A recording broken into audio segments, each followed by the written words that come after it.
नमस्कार दोस्तों, मध्य प्रदेश के सामान्य ज्ञान की इस सीरीज़ में आपका स्वागत है। अब तक हम पढ़ चुके हैं मध्य प्रदेश का सामान्य परिचय पहले लेक्चर में। उसके बाद जो कुछ बचा हुआ था सेकंड लेक्चर में एक नज़र करके हम पूरा उसको भी पढ़ लिया था। तीसरे लेक्चर में हमने क्या पढ़ लिया था? मध्य प्रदेश का गठन, जो कि लेक्चर नंबर 2 था, पार्ट फर्स्ट था। अब तीसरे लेक्चर या जो चौथा पार्ट है वो भौतिक विभाजन के आधार पर होगा। तो इतने जो जानकारी वो हम पहले देख चुके हैं। आज हम देखेंगे कि मध्य प्रदेश का भौतिक विभाजन कैसे किया गया है। किसी भी प्रदेश को या किसी भी राज्य को, किसी भी देश को समझने से पहले उसकी छोटी छोटी विशेषताओं को, उसकी भौतिक विशेषताओं को, सभी चीज़ों को समझने के लिए क्या कर दिया जाता है, कुछ हिस्सों में बांट दिया जाता है। तो यहाँ मध्य प्रदेश को हम देखेंगे। सबसे पहले मध्य प्रदेश की लोकेशन हमको पता चली गई है। इस साइड राजस्थान है, इधर गुजरात है, यहाँ महाराष्ट्र है, छत्तीसगढ़ और उत्तर प्रदेश। इन सभी राज्यों के बीच में हमारा क्या है? मध्य प्रदेश, और पूरा लैंड लॉक्ड है। अब हम इस बात करेंगे कि मध्य प्रदेश को कितने भौतिक प्रदेशों में बांटा गया है। कुछ बुक्स में आपको 7 सीधे मिल जाएगा कि 7 भागों में बांटा गया है। मध्य प्रदेश को कितने भागों में बांटा गया है? 7 भागों में। लेकिन हम यहाँ क्या करेंगे? पहले 3 भागों में बांटेंगे, फिर उसको सब पार्ट्स में इसको डिवाइड करेंगे।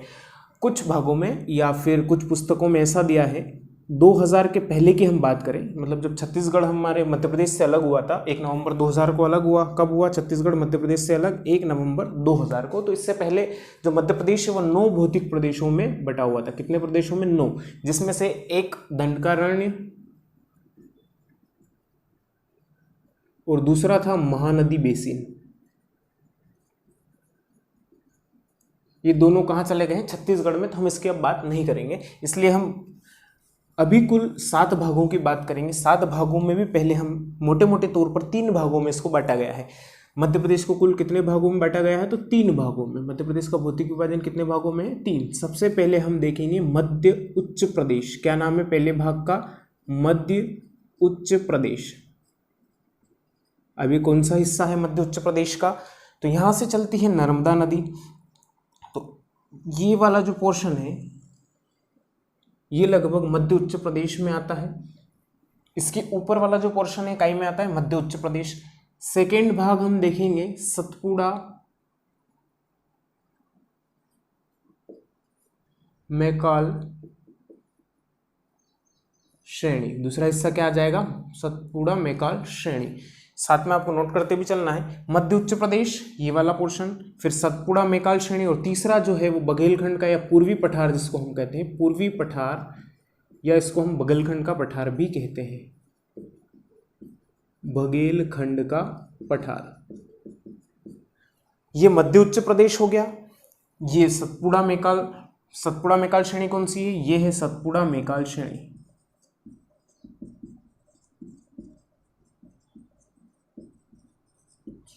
और यहाँ एक और पार्टीशन किया हुआ है, ये आता है बघेलखंड। कौन सा आता है? बघेलखंड, या इसको हम क्या कहते हैं? पूर्वी पठार।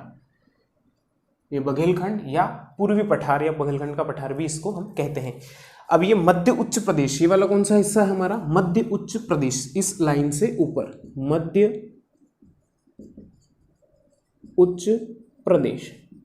ये मोटे मोटे तौर पर मध्य प्रदेश को कितने भागों में बांटा गया है? 3 भागों में। कौन कौन सा? पहला मध्य उच्च प्रदेश, दूसरा सतपुड़ा मैकाल श्रेणी, और तीसरा क्या है? बघेलखंड।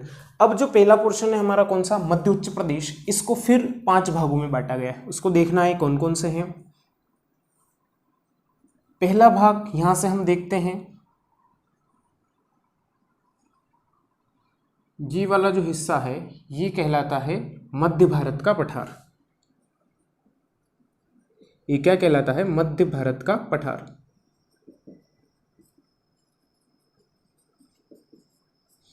लोकेशन या इसका जो मैप में है वो कहाँ इसको लोकेट कर रखा है, ये बिल्कुल आपको ध्यान से देखना है। इससे क्या होता है कि लिखा हुआ हम भूल जाते हैं, और ये जो पूरा मैपिंग से हम पढ़ते हैं तो ये कभी हम भूलते नहीं, इसलिए बिल्कुल ध्यान से देखना है। तो ये वाला जो हिस्सा है ये कौन सा है? मध्य भारत का पठार।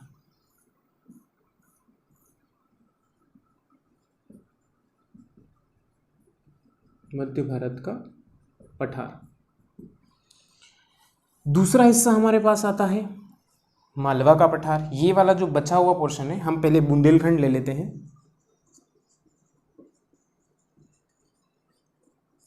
बुंदेलखंड का पठार, ये जो हिस्सा है ये आता है बुंदेलखंड में।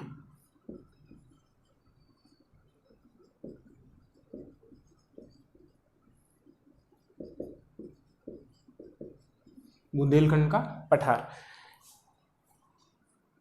इसको भी डॉटेड से इस एरिया को शो कर देते हैं। डॉटेड एरिया कौन सा है? मध्य बुंदेलखंड का पठार। इसके पहले मध्य भारत का पठार हो गया। इसका तीसरा हिस्सा आता है, इसके नीचे जब चलते हैं हम तो मालवा का पठार।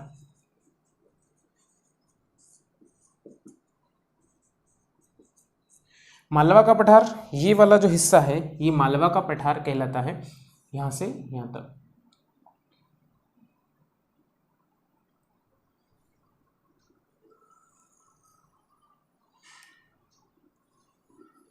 ये कौन सा हिस्सा कहलाता है? मध्य उच्च प्रदेश को भी हम हटा देते हैं क्योंकि इसी के सब पार्ट पढ़ रहे हैं, तो ये होता है मालवा का पठार।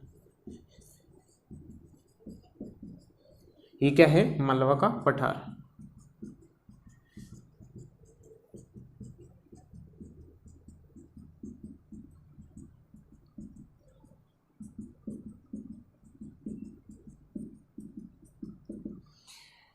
ये मालवा का पठार हो गया।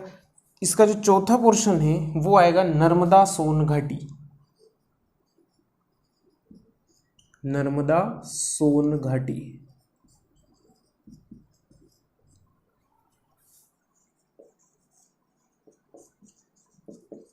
साथ के साथ आपको नोट करते चलना है, जैसे समझ में आए वैसे वीडियो को पॉज करके आपको क्या करना है, इसको नोट करते चलना है। मैप जरूर बनाना है, मैपिंग से आपका क्या होगा, आप इस चीज़ को कभी भूलेंगे नहीं।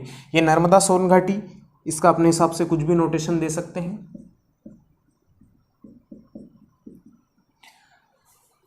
फिर इसी का मध्य उच्च प्रदेश का ही एक और हिस्सा है, ये है रीवा पन्ना का पठार। रीवा पन्ना का पठार।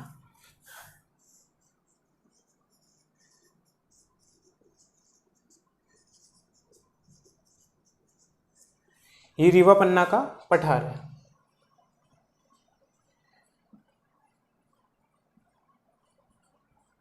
इसको भी अलग अलग नोटेशन हम दे देंगे। ठीक है, इतना समझ में आया कि मध्य प्रदेश को मोटे मोटे तौर पर 3 भागों में बांटा गया। पहला भाग है मध्य प्रदेश, मध्य उच्च प्रदेश। दूसरा है सतपुड़ा मेकाल श्रेणी। मध्य उच्च प्रदेश जो है सबसे बड़ा हिस्सा है, इस नर्मदा सोन घाटी भी मध्य उच्च प्रदेश में आती है। दूसरा है सतपुड़ा मेकाल श्रेणी, ये वाला जो हिस्सा है ये सतपुड़ा मेकाल श्रेणी है। फिर पूर्वी पठार जो है वो बघेलखंड का पठार भी इसको कहते हैं। पूर्वी पठार कौन सा है? ये वाला बघेलखंड का पठार।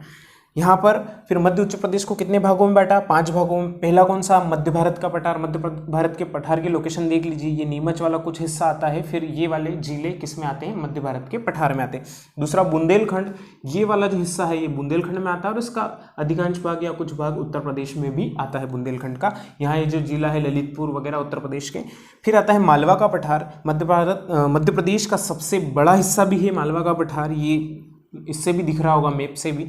चौथा हिस्सा आ जाता है नर्मदा सोन घाटी, ये नर्मदा सोन घाटी हमारे पास।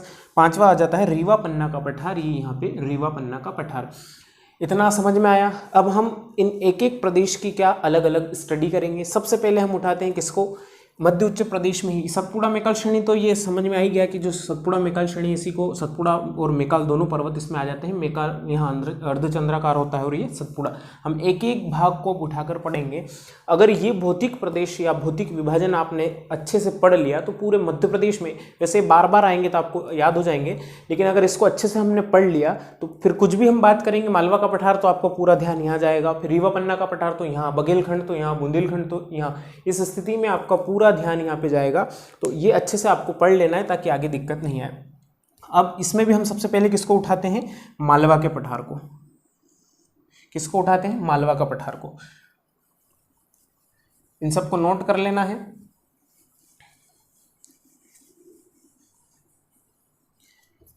पहला हिस्सा क्या लेते हैं हम? मालवा का पठार।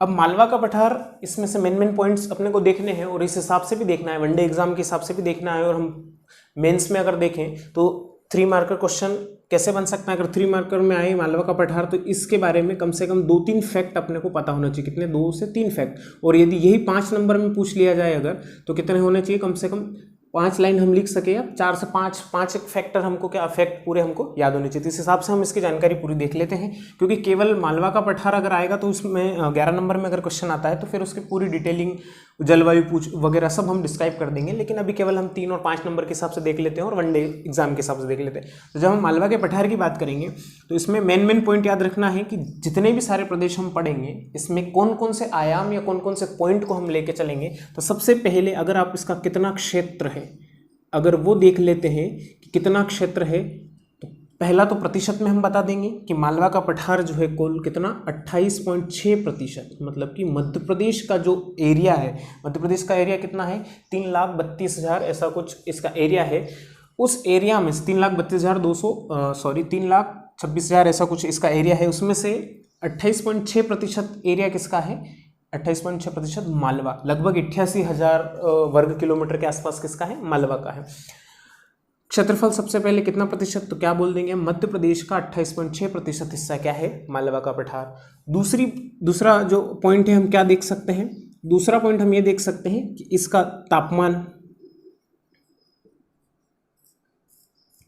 तापमान हम देख सकते हैं कि ये इसकी जो जलवायु है, इस फाइयान जो चीनी यात्री उसने भी यहाँ की तारीफ करी कि जो मालवा की जलवायु है विश्व की सबसे बढ़िया अच्छी जलवायु है, ना ज़्यादा गर्म होती है ना ज़्यादा ठंडी होती है। तो इसका जो तापमान है बहुत ज़्यादा नहीं है, अगर शीत ऋतु में देखेंगे तो 20 डिग्री के आसपास चलता रहेगा और डाउन भी जाएगा, पर हम एक एवरेज लेके चलते हैं। और इसमें ग्रीष्म ऋतु में देखेंगे तो गर्मी में तो लगभग 42 डिग्री सेंटीग्रेड के आसपास इसका रहता है, हाई भी जाता है, पर हम एक एवरेज वैल्यू लेके चलते हैं तो 20 से 42 डिग्री सेंटीग्रेड इसका क्या रहता है, मालवा के पठार का तापमान रहता है।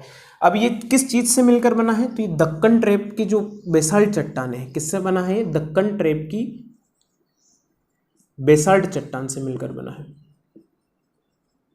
और बेसाल्ट चट्टान से जो है काली मिट्टी का निर्माण होता है, किसका निर्माण होता है, काली मिट्टी का।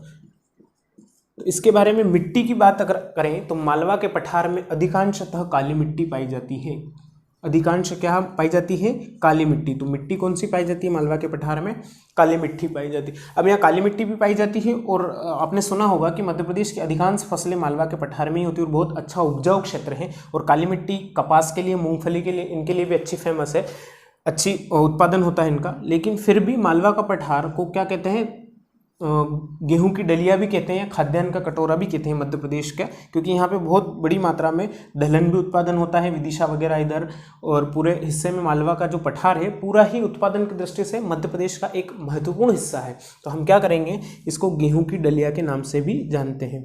क्या, किस नाम से जानते हैं हम इसको, गेहूं की डलिया। इतने कुछ पॉइंट इसके बारे में अगर हमको पता होगा तो हम क्या करेंगे, मालवा के पठार को 3 नंबर का क्वेश्चन आएगा तो भी हम उठा लेंगे, 5 नंबर का आएगा तो भी उठा लेंगे, और वनडे में तो हम उठा ही लेंगे कि कितना प्रतिशत हिस्सा है, तो 28.6% सीधा ऐसा पूछ लेगा। और इसको सब सारे पॉइंट लिखने से पहले इसकी और एक लोकेशन या स्थिति हम बता देंगे तो और अच्छे मार्क्स हमको मिल सकते हैं। स्थिति क्या बताएंगे, जैसे मालवा का जो पठार है ये मध्य प्रदेश का पश्चिमी हिस्सा है। इस मालवा के पठार के उत्तर में क्या है, मध्य भारत का पठार है। इसके दक्षिण में क्या है, नर्मदा सोन घाटी है। और क्या है, मालवा पठार की पश्चिम में क्या है, मालवा के पश्चिम में यहाँ राजस्थान है। अगर हम बात करें कि उत्तर पश्चिम में राजस्थान है, और हम बात करें कि पश्चिम या दक्षिण पश्चिम में बात करें तो यहाँ पे क्या है, गुजरात भी है। ठीक है, गुजरात का भी कुछ पोर्शन इससे लगता है। तो सबसे पहले हम इसकी स्थिति लिख देंगे कि मालवा का पठार मध्य प्रदेश के पश्चिमी हिस्से में स्थित है। मालवा के पठार के दक्षिण में नर्मदा सोन घाटी स्थित है। मालवा के पठार के उत्तर में मध्य भारत का पठार है।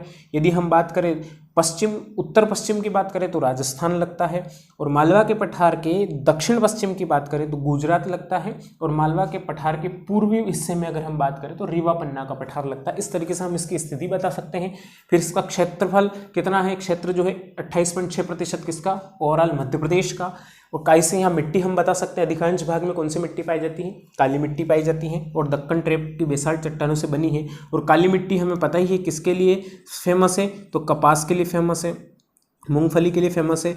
इसके अलावा भी यहाँ पर बहुत सारी फसलें होती हैं, और उत्पादन की दृष्टि से या खाद्यान्न उत्पादन की दृष्टि से अच्छा क्षेत्र माना जाता है मालवा का पठार, इसलिए इसका नाम गेहूं की डलिया भी कहते हैं। और तापमान की बात करें तो 20 से 42 डिग्री एक एवरेज तापमान यहाँ का रहता है। यहाँ चीनी यात्री जो था फाइयान, उसने भी विश्व की सबसे अच्छी जो है यहाँ पर जलवायु को बताया है।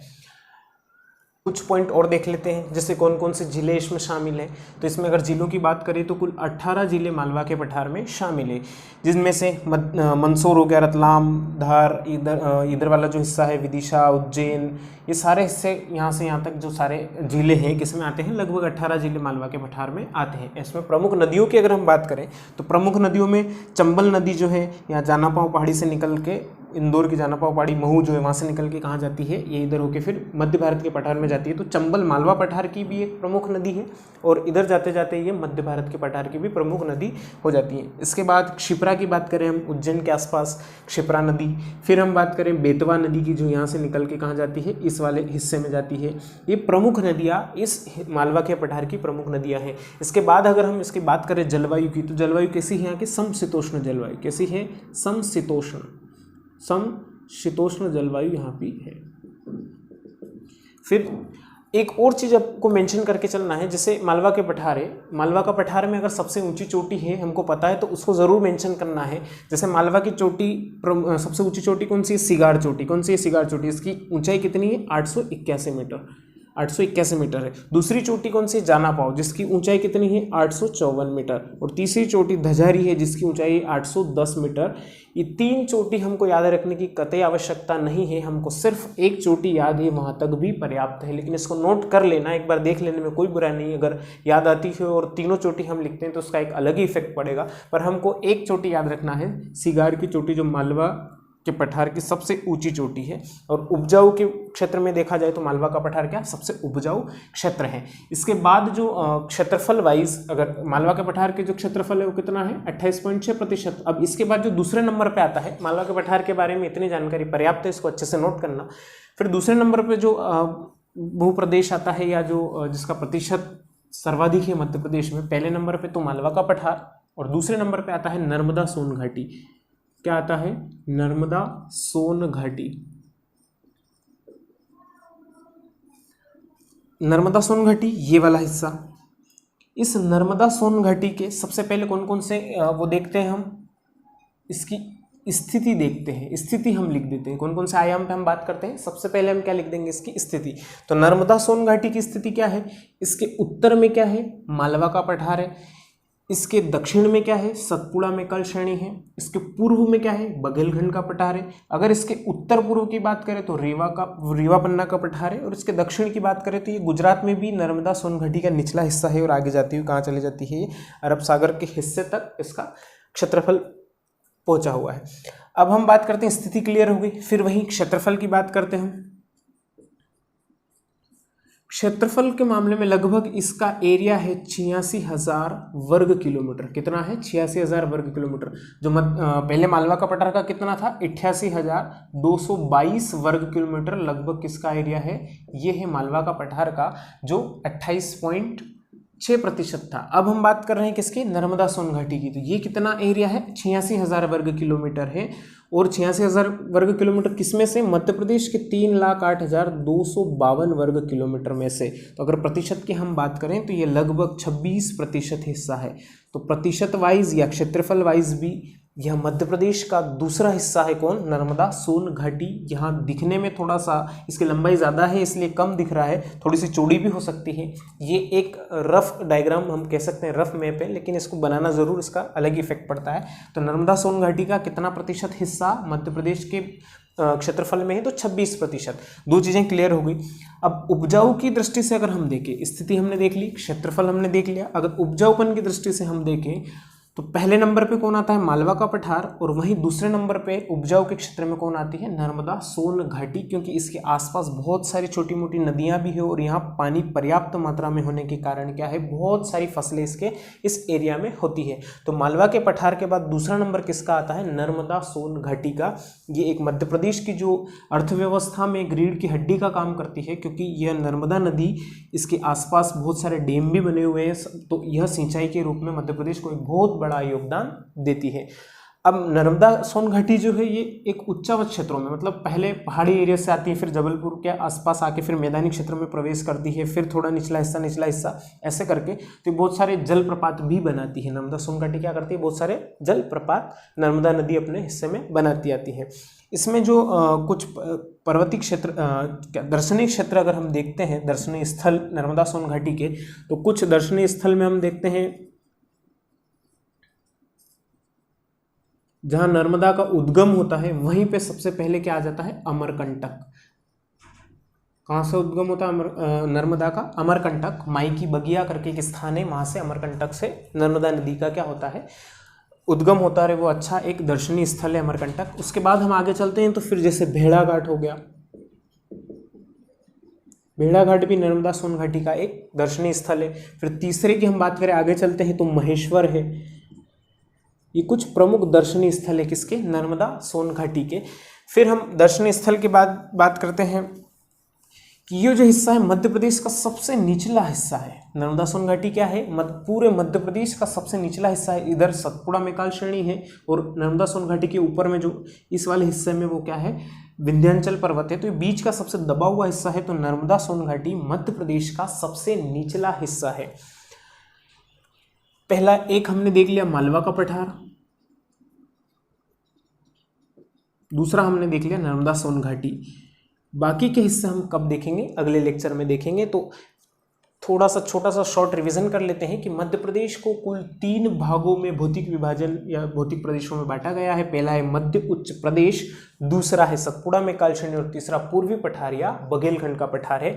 उसमें से हमने फिर मध्य उच्च प्रदेश को 5 भागों में बांटा है। कौन कौन से हैं, पहला मालवा का पठार, दूसरा मध्य भारत का पठार, तीसरा ये बुंदेलखंड का पठार, चौथा रेवा पन्ना का पठार और पांचवा नर्मदा सोन घाटी, जिसमें से हम मालवा का पठार विस्तृत में पढ़ चुके हैं, नर्मदा सोन घाटी भी हम विस्तृत में